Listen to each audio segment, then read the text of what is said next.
Hello everyone, welcome back to the Munjal sir classes. आज हम discuss करने जा रहे हैं क्लास 10th का चैप्टर इंट्रोडक्शन टू ट्रिग्नोमेट्री की एक्सरसाइज 8.1 का क्वेश्चन नंबर 5। तो चलते अपने क्वेश्चन की तरफ, किस तरीके से इस क्वेश्चन में मूव ऑन करते हैं देखते हैं। बेटा क्वेश्चन नंबर 5 आपसे क्या कहता है। देखो क्वेश्चन नंबर 8.1 जो एक्सरसाइज आपकी 8.1 है, उसका क्वेश्चन नंबर 5 आपसे ये कहता है कि आपको सेक थीटा की वैल्यू गिवन है 13/12 और and you have to calculate the all the trigonometric ratio. आपको अदर ट्रिग्नोमेट्रिक रेशियो की वैल्यू कैलकुलेट करनी है बेटा। अब आप ध्यान से देखो, सेक थीटा आपको गिवन है बेटा 13/12, तो आप क्या देखोगे कि जो सब सेक थीटा है वो कितना है, 13/12 है। आपको अदर की निकालनी है और हम जानते हैं बेटा सेक जो होता है कॉस का रिवर्स होता है। दैट मीन्स कॉस जो होता है बेस अपॉन हाइपोटेन्यूस होता है, तो सेक हो जाएगा आपका हाइपोटेन्यूस अपॉन बेस। अब हाइपोटेन्यूस क्या हो जाएगी, 13 का मल्टीपल हो जाएगी, जो भी होगी। आप 13 भी ले सकते हो, अदरवाइज 13 का मल्टीपल भी ले सकते हो, दैट इज 13 के। तो यहाँ पर बी ले लेते हैं, ABC कहीं भी ले लेते हैं। आपको थीटा गिवन है तो मैं यहाँ पे थीटा ले लेता हूँ। अब आप ध्यान से देखो, हाइपोटेन्यूस 13 है तो 13 का मल्टीपल ले लेते हैं। आप चाहो तो 13 के ले लेते हैं, यहाँ पे सी कहीं पे भी ABC। आप क्या करते हैं, 13 का मल्टीपल ले लेते हैं। आप क्या देखोगे, जब मैं 13 का मल्टीपल लेने जाता हूँ, कुछ भी ले लेता हूँ बेटा, सपोज करो BC मेरे पास हाइपोटेन्यूस 13 है तो मैं ले लेता हूँ 13 के। क्लियर है।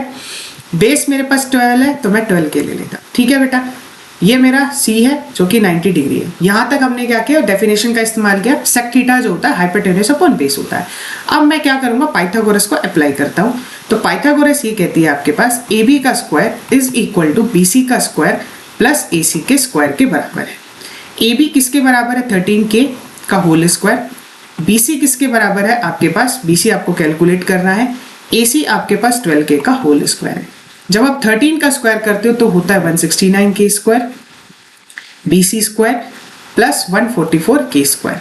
अब आप यहाँ से इसको लेफ्ट साइड ले आते हैं तो सब्ट्रैक्ट कर देंगे, 144K square is equal to BC square के बराबर आ जाता है। तो अब आप यहाँ से क्या देखोगे, जब 169 को 144 से सब्ट्रैक्ट करते हैं तो 24K square is equal to BC square के बराबर आता है। ठीक है बेटा, तो यहाँ से 25 5 का स्क्वायर होता है, 5K is equal to BC। मैं फिर से रिपीट कर देता हूँ, मैंने क्या किया, मैंने यहाँ पर सबसे पहले सेक थीटा की डेफिनेशन का यूज किया। सेक थीटा की जो डेफिनेशन है वो कहती है हाइपोटेन्यूस अपॉन बेस। उसके बाद मैंने क्या किया, ट्रायंगल को ड्रॉ किया। ट्रायंगल ड्रॉ करने के बाद मैंने पाइथागोरस को अप्लाई किया।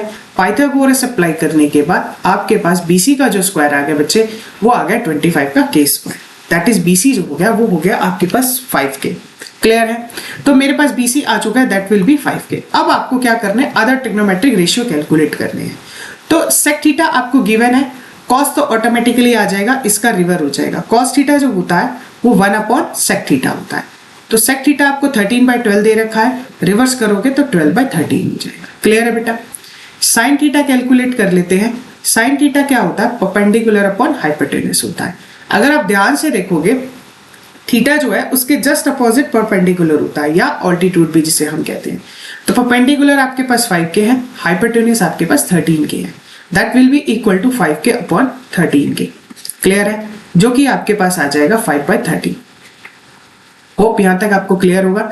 कॉसेक थीटा जो होता है वो आपके पास साइन थीटा का रिवर्स होता है। That will be equal to 1 upon sine theta. तो ये हो जाएगा आपके पास 13/5। क्लियर है बेटा, जस्ट रेसिप्रोकल कर दिया और हमने कुछ नहीं किया, क्योंकि बच्चे हम जानते हैं जो कॉसेक थीटा होता है वो आपका साइन थीटा का रिवर्स होता है ना। तो हमने क्या किया, यहाँ पर साइन थीटा की वैल्यू निकाली, कॉसेक थीटा उसका उल्टा हो जाएगा। सेक थीटा हमें गिवन था तो हमने रेसिप्रोकल करके कॉस निकाल लिया। ठीक है। अब अगर मैं टेन थीटा निकाल लूं और फिर उसका रेसिप्रोकल कर दूं तो मेरे पास कॉट थीटा आ जाएगा ना। तो हम सिर्फ 3 ट्रिग्नोमेट्रिक रेशियो पे फोकस करते हैं, बाकी के जो अदर ट्रिग्नोमेट्रिक रेशियो है वो उसका रेसिप्रोकल करके आ जाते हैं। इतना तो हम बहुत अच्छे से जानते हैं। ठीक है बेटा, तो चलते हैं अपने टॉपिक की तरफ। तो देखो वो आपसे अब क्या कहता है, मैं निकाल लेता हूं अब टेन थीटा। टेन थीटा जो होता है वो होता है परपेंडिकुलर अपॉन बेस।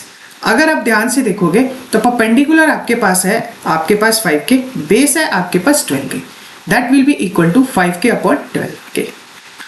K से K कट जाएगा, ये आ जाएगा आपके पास कितना, 5/12। क्लियर है बेटा। तो टेन थीटा आ गया आपके पास 5/12, तो आपके पास कॉट थीटा कितना आ जाएगा, जस्ट इसका रेसिप्रोकल 12/5। क्लियर है बेटा। आई होप यहाँ तक आपको क्लियर होगा।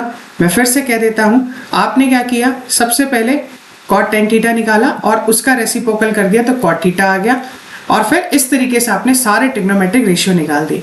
एक बार मैं पूरा रिपीट कर लेता हूँ। सबसे पहले हमने किया, सबसे पहले सेक थीटा गिवन था, हाइपोटेन्यूज अपॉन बेस, हमने ट्रायंगल ड्रॉ किया। थीटा के अपोजिट ऑल्टीट्यूड होता है, हाइपोटेन्यूज 13 का मल्टीपल, 13 भी ले सकते हो बट मल्टीपल लो के तो बेटर रहता है। बेस आपके पास 12 के हो जाएगा। पाइथागोरस का यूज करके आपने परपेंडिकुलर की वैल्यू निकाल ली, ठीक है बेटा। उसके बाद आपने कॉस थीटा का इस्तेमाल किया, जो कि सेक थीटा था उसका रिवर्स कर दिया। साइन थीटा निकाला, उसका रेसिप्रोकल कर दिया तो कोसेक आ गया। टेन थीटा निकाला तो उसका रेसिप्रोकल कर दिया तो आपके पास कॉट थीटा की वैल्यू आ गई। क्लियर है बेटा। आज हमने क्या डिस्कस किया है, आज हमने डिस्कस किया है एक्सरसाइज 8.1 का क्वेश्चन नंबर 5 डिस्कस किया है, जिसमें आपको सेक थीटा गिवन था, ऑल अदर ट्रिग्नोमेट्रिक रेशियो की वैल्यू को कैलकुलेट करना था बेटा। क्लियर है।